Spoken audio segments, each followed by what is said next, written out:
Ladies and gentlemen, welcome to The Universe Within. I'm your host, Dr. Bruce Bailey. Today we are mixing it up with John Pattison, electronics designer extraordinaire.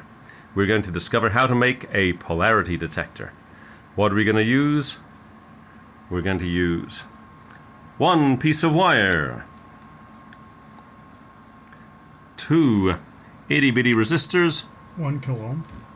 1 kilo ohm each, that means 1,000 ohms, and two medium-sized light-emitting diodes, or LEDs for short. And there's one thing you will need to know, two things you'll need to know. One is how to bend wire, and the other is how to wrap wire. Now look carefully at the wires coming out of your LED. One is longer, and one is shorter. The longer one, bend to the side. Bend it 90 degrees, that's a right angle. On the other LED, find the longer wire, bend it 90 degrees, that's a right angle. Now, we take the wire. We are going to wrap the bare end of the wire around the bent over lead from the LED. Watch carefully while John wraps the wire around the LED. You might have to practice wrapping a little bit, but makes a beautiful Don't do that. makes a beautiful little spiral on the LED. So, if you didn't see that the first time, we're going to do that exactly the same way on the other one. Put the wire up against the lead and then wrap around just as if you were wrapping a Christmas present or a birthday present. There we go. Beautifully wrapped. John, can you show us how the whole piece of wire looks? There we go. You can see how the wire is wrapped around one lead for each LED. Now, we're going to bend the other lead over, and we're going to do like a little extra wrap of the white part of the wire around the lead. This is just to give it a little extra strength so the wires don't break. Okay.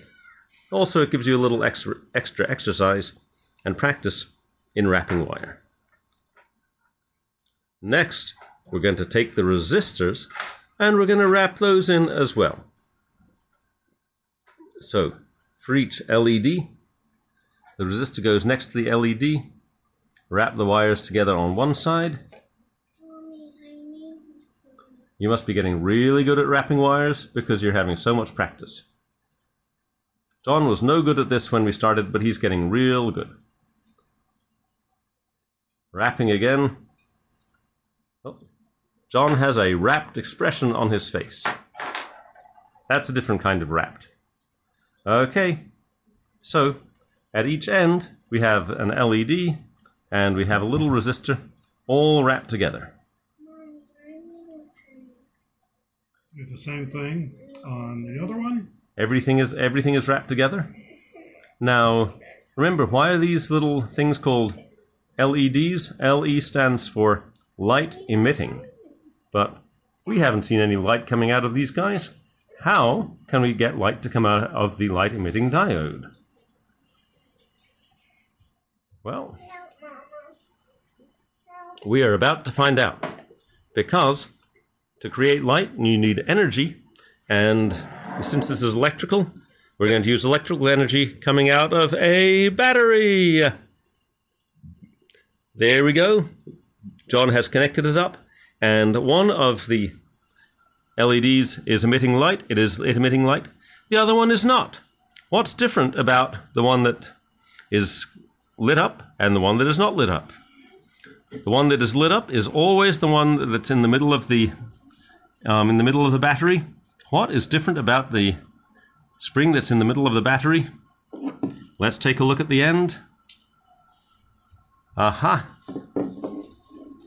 One of them has a plus connected to it. The other one has a minus. The plus is on the outside. The minus is on the inside. You know something. It is always the light that glows. That's connected to the... It's backwards. It's not supposed to.